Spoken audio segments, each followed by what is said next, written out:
Primeiro livro de Samuel, capítulo 30. Sucedeu, pois, que chegando Davi e os seus homens ao terceiro dia a Ziclague, já os amalequitas tinham dado com ímpeto contra o sul e Ziclague, e a esta ferido e queimado. Tinham levado cativas as mulheres que lá se achavam, porém a ninguém mataram, nem pequenos nem grandes. Tão somente os levaram consigo e foram seu caminho. Davi e os seus homens vieram à cidade, e ei-la queimada, e suas mulheres, seus filhos e suas filhas eram levados cativos. Então Davi e o povo que se achava com ele ergueram a voz e choraram, até não terem mais forças para chorar.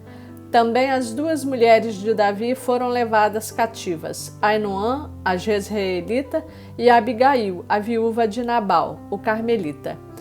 Davi muito se angustiou, pois o povo falava de apedrejá-lo, porque todos estavam em amargura, cada um por causa de seus filhos e de suas filhas. Porém Davi se reanimou no Senhor seu Deus. Disse Davi a Abiatar o sacerdote, filho de Aimeleque: traze-me aqui a estola sacerdotal. E Abiatar a trouxe a Davi. Então consultou Davi ao Senhor, dizendo: perseguirei eu o bando? Alcançá-lo-ei? Respondeu-lhe o Senhor: persegue-o, porque de fato o alcançarás e tudo libertarás. Partiu, pois, Davi, ele e os 600 homens que com ele se achavam, e chegaram ao ribeiro de Besor, onde os retardatários ficaram. Davi, porém, e 400 homens continuaram a perseguição, pois que 200 ficaram atrás, por não poderem, de cansados que estavam, passar o ribeiro de Besor. Acharam no campo um homem egípcio e o trouxeram a Davi. Deram-lhe pão e comeu, e deram-lhe a beber água. Deram-lhe também um pedaço de pasta de figos secos e 2 cachos de passas, e comeu. Recobrou então o alento, pois havia 3 dias e 3 noites que não comia pão nem bebia água. Então lhe perguntou Davi: de quem és tu e de onde vens? Respondeu o moço egípcio: sou servo de um amalequita, e meu senhor me deixou aqui porque adoeci há 3 dias. Nós demos com ímpeto contra o lado sul dos queretitas, contra o território de Judá e contra o lado sul de Calebe, e pusemos fogo em Ziclague. Disse-lhe Davi: poderias, descendo, guiar-me a esse bando? Respondeu-lhe: jura-me por Deus que me não matarás, nem me entregarás nas mãos de meu senhor, e descerei e te guiarei a esse bando. E descendo o guiou. Eis que estavam espalhados sobre toda a região, comendo, bebendo e fazendo festa por todo aquele grande despojo que tomaram da terra dos filisteus e da terra de Judá.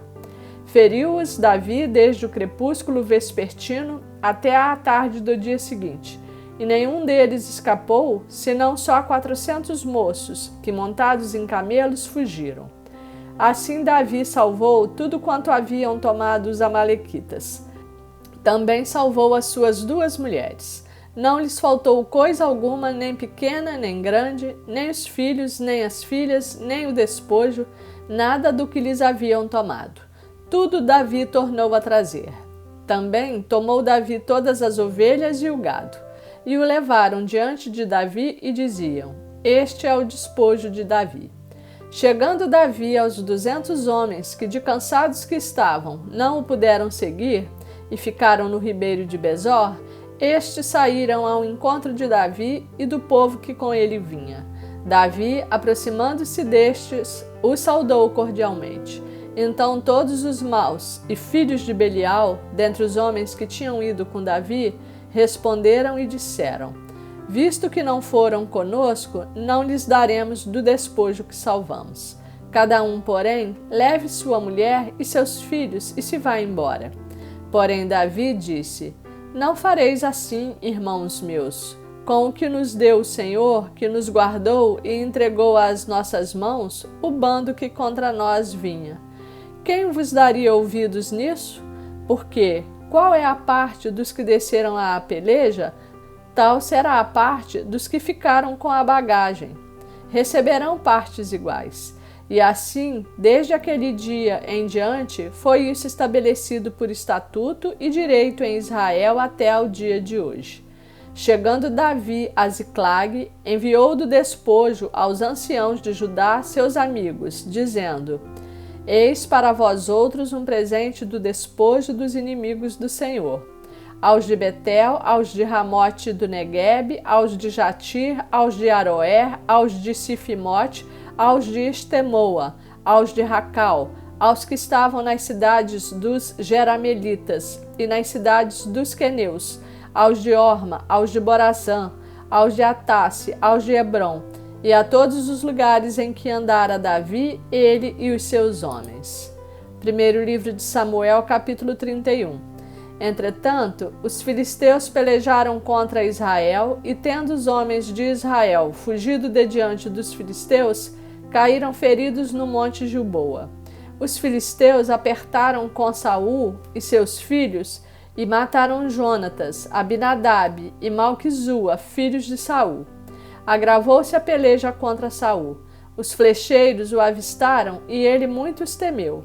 Então disse Saul ao seu escudeiro: Arranca a tua espada e atravessa-me com ela, para que porventura não venham estes incircuncisos e me traspassem e escarneçam de mim.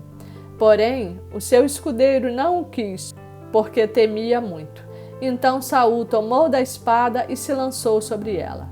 Vendo, pois, o seu escudeiro que Saul já era morto, também ele se lançou sobre a sua espada e morreu com ele. Morreu, pois, Saul e seus 3 filhos e o seu escudeiro, e também todos os seus homens foram mortos naquele dia com ele. Vendo os homens de Israel, que estavam deste lado do vale e daquém do Jordão, que os homens de Israel fugiram, e que Saul e seus filhos estavam mortos, desampararam as cidades e fugiram. E vieram os filisteus e habitaram nelas. Sucedeu, pois, que vindo os filisteus ao outro dia a despojar os mortos, acharam Saul e seus 3 filhos caídos no monte Gilboa. Cortaram a cabeça a Saul e o despojaram das suas armas. Enviaram mensageiros pela terra dos filisteus em redor, a levar as boas novas à casa dos seus ídolos e entre o povo. Puseram as armas de Saul no templo de Astarote e o seu corpo afixaram no muro de Bet-Sean. Então, ouvindo isto, os moradores de Jabes-Gileade, o que os filisteus fizeram a Saul, todos os homens valentes se levantaram e caminharam toda a noite e tiraram o corpo de Saul e os corpos de seus filhos do muro de Bet-Sean, e vindo a Jabes, os queimaram. Tomaram-lhes os ossos e os sepultaram debaixo de um arvoredo em Jabes, e jejuaram 7 dias.